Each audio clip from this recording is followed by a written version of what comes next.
if you see the enlightened persons, their earlier life itself, it seems as if they were born as enlightened persons. But the people who already were grown up so much and we have lived life this, is there a chance of getting enlightened after this age?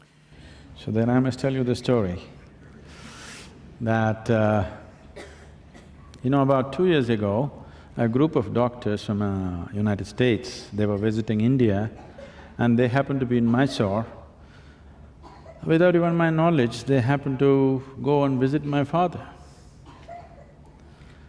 And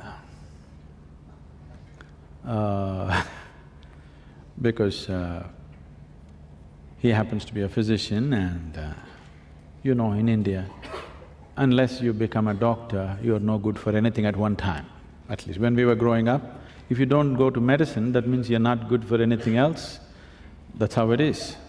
So, they went there and they want to meet Sadhguru's father and talk to him many things. So they said, we want to know something about his childhood, can you tell us something? So my father said, he was such a dull boy, I don't know what happened to him, now he's become a genius. So it can happen,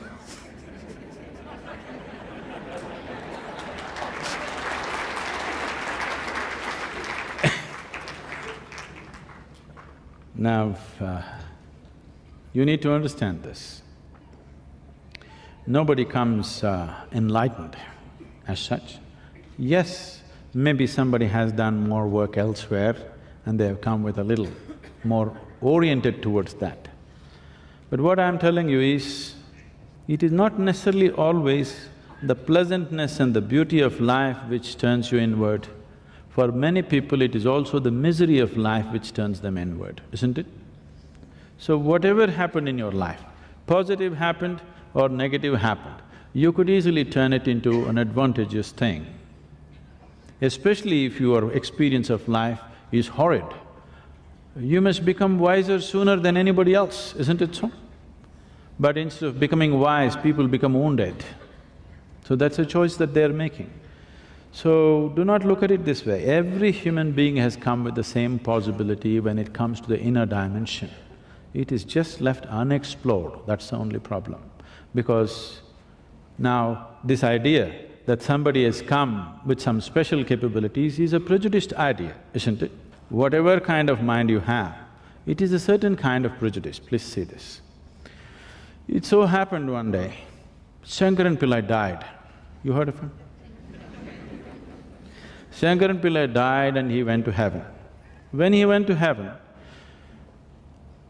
God was at the gate and God said, "Oh, it's nice that you have come, but if you have to enter the heaven, there is a test." Shankaran Pillai rolled his eyeballs, "What test? Here? I thought I made it." Then God said, "No, you have to spell a word." What? I have to spell a word? This God is some kind of a school teacher? What is the word? So God said, you have to spell the word love. Shankaran Pillai thought, it looks easy enough, it must be L-U-V, L-E-V. Many times, he's told many people that he loves them, but he never wrote on the paper. So he struggled with it, L-E-L-O, L-O-V-E. God said, you made it, come. And he opened the gate, let him in, and then he said, I have a few small chores to finish, I'll finish and come. Can you keep the gate for me for some time? Substituting for God, it feels good, isn't it? He thought, that's a great job as soon as I come.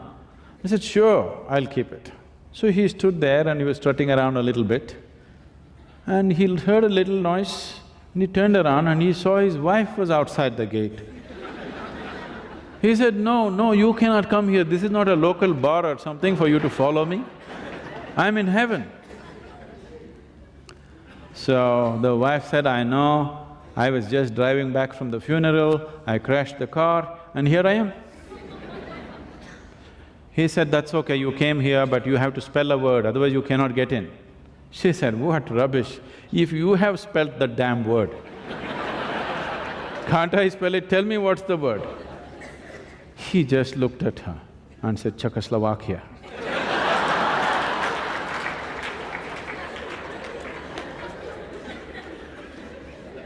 So, it's a certain kind of prejudice. Don't create that about this aspect of life.